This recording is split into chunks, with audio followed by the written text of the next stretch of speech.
विद्यार्थियों, अॼु पाण सिंधी ॿोलीअ जो बुनियादु मज़मून जेको होचन गुरबख़्शाणीअ जो अदबी गुलदस्ते किताब में लिखियलु आहे उन जे बारे में ॼाण हासिलु कंदासीं। हिन में लेखक इहो ॿुधायो आहे त सिंधी ॿोलीअ जो बुनियादु कीअं थियो।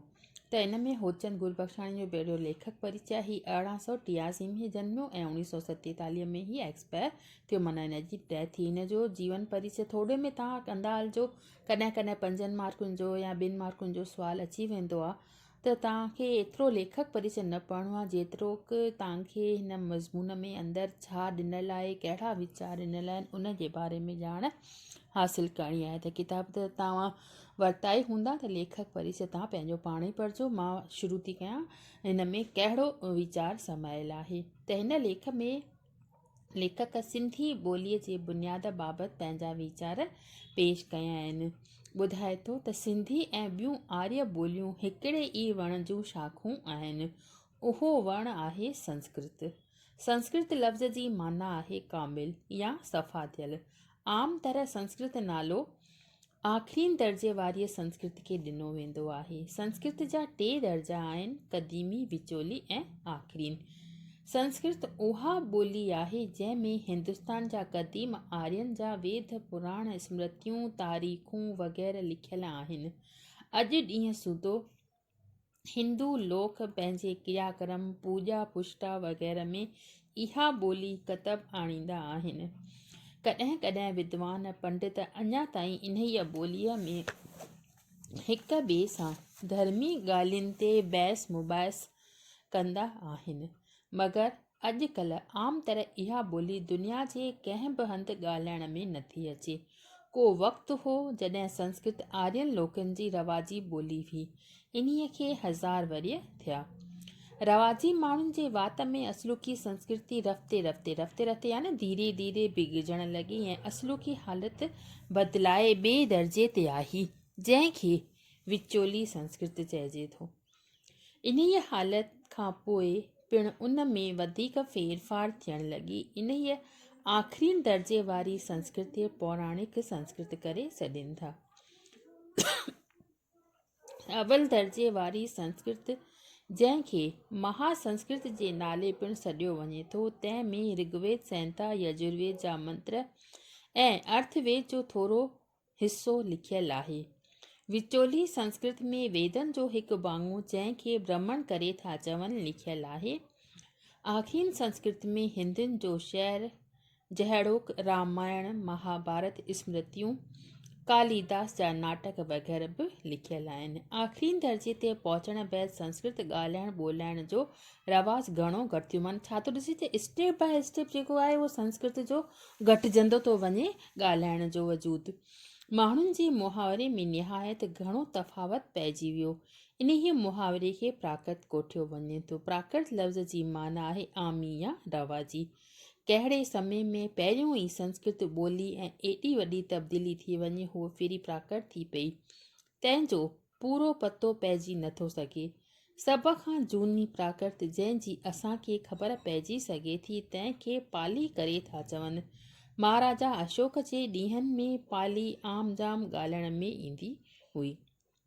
इन्हीअ ॻाल्हि जी साबिती महाराजा अशोक ऐं फार्मन मां मिली सघे थी, जे उन उताहनि जबलनि जे पथर जे थंभनि ते उकराए छॾिया हुआ। उहे फरमान हिंदुस्तान जे केतिरनि ई भाङनि में अॼु ॾींहं ताईं सालिम बीठा आहिनि। पाली ॿुध धर्म वारनि जी मुक़दस ज़बान आहे ऐं संदन केतिरा पाक किताब हिन ॿोलीअ में लिखियलु आहिनि। पाली ऐं संस्कृत जे विच में घणो तफ़ावत आहे। तफ़ावत आहे माना भेट आहे, असमानता आहे। तख़मीमो माना अंदाज़ो कयो वियो आहे त पाली ॿोलीअ जा अध खां बि घणा लफ़्ज़ आहिनि ॿियनि संस्कृत आहिनि ऐं बाक़ी अध में बि अणलिखी तब्दील मालूम थिए थी। जुज़बी फेर फारिन खां सवाइ ॿिन्ही ॿोलियुनि जो व्याकरण बि घणो करे साॻियो ई आहे। प्राकृत ॿोलियूं वयूं ॾींहों पोइ ॾींहुं बिगड़जंदियूं ऐं दर हक़ीक़त प्राकृत नालो ख़ुदि उन्हनि ई ॿोलियुनि सां लागू आहे जे पालीअ जो दर्जो लंघे वधीक अबतर थियूं आहिनि। इहे प्राकृत ॿोलियूं घणनि ई क़िस्मनि जूं हुयूं। के किथे ॻाल्हाइण में ईंदियूं हुयूं त के किथे उन्हनि मां 5 मुख्य लेखियूं वञनि थियूं। उहे आहिनि महाराष्ट्री, शौरसेनी, मागधी, पैशाची, अपभ्रंश। इन्हनि 5 प्राकृत मां महाराष्ट्र खे सभिनी खां मथे लेखियो अथनि। अपभ्रंश खे सभिनी खां हेठि करे लेखियो अथनि। अपभ्रंश लफ़्ज़ जी माना ई आहे खरियल माना बिगड़ियल रूप, छो त मंदसि निहायत घणो बिगाड़ो थी वियो आहे। संदसि दर्जो प्राकृतनि ऐं हिंदुस्तान जे हाणोकियुनि ॿोलियुनि जे विच में आहे। प्राकृत ॿोलियूं अपभ्रंश जे दर्जे ते अटकल 1100 ईस्वी सन खां धारे अची रसियूं। अपभ्रंश जा 2 क़िस्म आहिनि। हिकिड़ी ॿिए खां जाता वधीक मतबर आहे, जंहिंखे नगर अपभ्रंश करे थो सॾिजे। उहा नगर अपभ्रंश मटिजी हाणोकी गुजराती ॿोली थी पई आहे। ॿियो क़िस्म इन्हीअ खां बि वधीक बिगड़ियल आहे। इन्हीअ खे वाचड़ अपभ्रंश चवनि था, वाचड़ अपभ्रंश चवनि था, जा बदिलजी सिंधी ॿोली थी पई आहे। अहिड़ीअ रीति ॿियूं प्राकृत मटिजी हिंदी, पंजाबी, उड़िया वग़ैरह ठही पियूं आहिनि। त ज़ाहिर आहे त सिंधी ॿोलीअ जो जेको कीअं बुनियादु जेको संस्कृत मां थियो आहे, उन जे बारे में हिन सॼे चैप्टर में वीचार समायल आहिनि। इहो त तव्हांखे मतिलबु स्टेप बाय स्टेप कीअं संस्कृत जो रूप बिगड़जंदो वियो ऐं उन्हीअ मां सिंधी ॿोलीअ जो बुनियादु थियो, इहो तव्हांखे हिन में नज़र अचे थो। त इहे जेके अखर आहिनि विच विच में ॿोलियुनि जा ऐं वीचार जेके लेखक समाया आहिनि हिन में, उहो तव्हांखे चङी तरह सां ध्यान सां पढ़णो पवंदो। हिन में अखर जेके आहिनि ॾुखियनि अखरनि जी मीनिंग तव्हांखे हेठि लिखी पई अथव। जीअं लिखियलु आहे हिन में क़दीमी माना प्राचीन, रवाजी माना आम साधारण, रफ्ते रफ्ते माना धीरे धीरे, तफ़ावत माना फ़र्क़ु, तब्दील यानी फेरो या बदलाव, फरमान माना आज्ञा, हुकुम, मुक़द्दस माना पवित्र, तखमीनो माना अंदाज़ो, ऐन बैन माना बिल्कुलु, अणलखो माना मामूली, खरियल यानी बिगड़ियल, मोतबर यानी विश्वास जोॻो या श्रेष्ठ।